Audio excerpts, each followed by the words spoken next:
안녕하세요. 화학실험의 원리를 파헤쳐보는 시간입니다.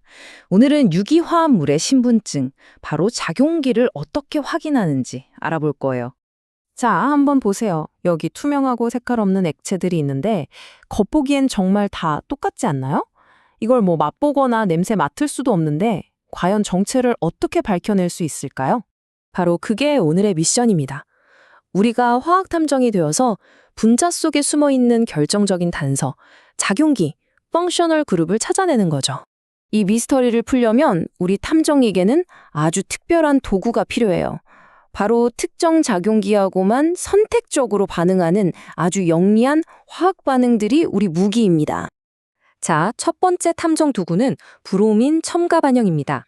이건 분자 안에 탄소-탄소 이중결합이나 삼중결합, 그러니까 불포화 결합이 있는지 없는지 기가 막히게 찾아내는 방법이에요. 이 표를 보면 딱 감이 오죠. 알켄이나 알카인처럼 다중결합이 있으면 브로민의 젓갈색이 정말 순식간에 싹 사라져버려요.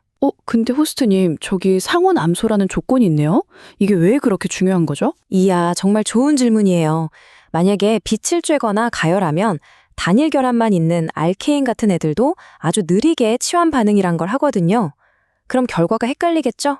그래서 오직 첨가 반응만 일어나도록 조건을 딱 통제하는 겁니다. 두 번째 도구, 이건 은거울 반응으로 아주 유명하죠?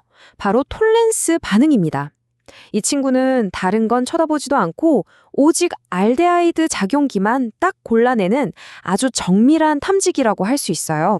원리는 이거예요. 알데하이드는 톨렌스 시약, 그러니까 디아민 은 이온을 환원시켜서 반짝이는 순수한 은으로 되돌려놔요. 이 은이 시험관 벽에 싹 코팅되면서 거울처럼 보이는 거죠. 근데 보세요. 구조가 비슷한 케톤은 이런 환원성이 없어서 아무 일도 일어나지 않아요. 정말 신기하죠? 자, 마지막 세 번째 도구는 아이오도폼 반응입니다. 이건 조금 더 전문가용 도구인데요. 아주 특정한 분자 구조 두 가지만 찾아냅니다. 첫째, 메틸기 바로 옆에 카본일기가 있는 구조. 둘째는 산화되면 방금 말한 첫 번째 구조로 변신할 수 있는 메틸기 옆에 하이드록시계가 붙은 탄소 구조. 이 둘 중 하나라도 있으면 노란색 침전물이 생깁니다. 자, 그럼 지금까지의 내용을 한 문장으로 정리해 볼까요? 핵심은 바로 이겁니다. 각기 다른 작용기는 자신만의 고유한 화학 반응을 통해 나 여기 있어요 하고 신호를 보낸다는 거죠. 좋아요. 이제 이론으로 무장했으니 직접 증거를 수집하러 가봐야겠죠? 실제 실험실에선 어떤 순서로 이 미지의 용액들을 파헤치게 할까요? 우리는 총 4단계에 걸쳐서 수사를 진행할 거예요. 앞에서 본 세 가지 반응에 더해서 과망간이산 포타슘 반응도 같이 해볼 겁니다. 이것도 브로민처럼 불포화 결합을 확인하는 건데 교차 검증을 하면 더 확실하겠죠. 그래서 먼저 이 두 반응으로 불포화 탄화수소를 솎아내고 그 다음에 톨렌스랑 아이오도폼 반응으로 카보닐 화합물의 종류를 밝혀낼 겁니다. 자, 첫 번째 용해선상에 오른 화합물들입니다. 헥세인, 사이클로헥센, 1-헥사인, 그리고 톨루엔. 이 넷 중에서 과연 누가 2중, 3중 결합을 가진 범인일지 브로민과 과망간이산 포타슘으로 신문해 보겠습니다. 자, 결과 한번 보시죠. 역시 2중 결합이 있는 사이클로헥센과 3중 결합이 있는 1-헥사인은 브로민 용액을 넣자마자 젓갈색이 감쪽같이 사라졌습니다. 와, 진짜 바로 반응하네요. 근데 헥세인이랑 톨루엔은 아무리 흔들어도 색이 그대로네요. 다른 실험 결과도 한번 예측해 볼까요? 톨렌스 반응에서는 알데하이드인 3-메틸부타날과 벤즈알데하이드에서만 은거울이 반짝일 거고요. 아이오도폼 반응에서는 그 까다로운 구조 조건을 만족하는 에탄올과 2-부타논에서만 노란 침전이 생길 겁니다. 자, 이번 파트 핵심 정리입니다. 그냥 마구잡이로 하는 게 아니라 계획된 순서에 따라 차근차근 실험하면 각 화합물의 작용기를 체계적으로 밝혀낼 수 있다는 것, 이게 중요합니다. 증거를 모으는 것만큼이나 중요한 게 바로 올바르게 해석하는 거죠. 자칫하면 빠지기 쉬운 함정들 지금부터 딱 짚어드릴게요. 호스트님, 질문 있어요. 그럼 브로민 반응에서 색깔이 안 변하면 무조건 포화탄화수소? 그러니까 단일 결합만 있다고 생각해도 되나요? 바로 그게 학생들이 가장 많이 빠지는 함정이에요. 여기 톨루엔을 보세요. 톨로에는 벤젠고리가 있어서 분명 불포화 화합물이 봤거든요. 그런데 공명 구조 때문에 너무너무 안정해서 상온, 암소 조건에서는 브로민과 반응을 안 해요.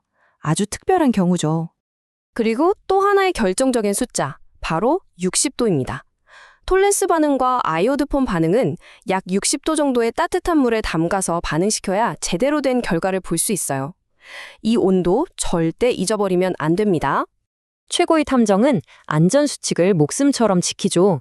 특히 톨렌스 시약, 이거 절대 미리 만들어두면 안 돼요. 보관하다가 폭발할 수도 있는 위험한 물질이 생기거든요. 꼭 사용 직전에 만들어야 합니다. 실험 끝나고 시험관에 남은 은을 질산으로 깨끗하게 닦아내는 것도 잊지 마세요. 자, 그럼 이런 반응들이 그냥 학교 실험실에만 있는 걸까요? 천만에요. 우리 주변 곳곳에서 이런 화학 수사 기법이 매일 활약하고 있답니다. 예를 들어 신약을 만들 때 우리가 원하는 물질이 제대로 합성됐는지 중간중간 확인할 때 쓰이고요. 과일 주스에 몸에 좋은 환원당, 그러니까 알데하이드가 얼마나 들었는지 분석할 때도 바로 이 원리가 쓰여요. 아, 그럼 음죽 측정기에 후 불 때 쓰는 것도 결국 에탄올의 산화 반응을 이용하는 거군요. 교과서 속 실험이 이렇게 바로 연결된다니 진짜 신기한데요?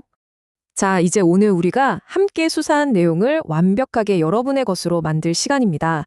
이 최종 검토 질문들을 통해 여러분의 추리력을 마지막으로 한번 점검해 보세요. 첫 번째 질문 나갑니다. 상온, 그리고 어두운 곳에서 브로민이 헥세인과 반응하지 않는 이유, 그리고 톨루엔과 반응하지 않는 이유가 각각 다르죠. 그럼 이 둘이 반응하려면 각각 어떤 조건이 필요한지 한번 비교해서 설명해 보세요. 잠시 멈추고 생각해 보는 것도 좋아요. 두 번째 질문입니다. 케톤의 한 종류인 사이클로헥사논은 왜 톨렌스 반응에서 은거울을 만들지 못할까요? 분자 구조, 그리고 환원성의 관점에서 한번 설명해 보세요. 자, 마지막 세 번째 질문입니다. 에탄올은 아이오드폼 반응에서 양성이 나오는데 왜 바로 옆 동네 친구인 메탄올은 음성이 나올까요? 힌트는 산화 과정에서 그 특정 구조가 만들어질 수 있느냐 없느냐에 있습니다. 오늘 함께한 화학 수사가 여러분의 작용기 이해에 큰 도움이 되었기를 바랍니다. 감사합니다.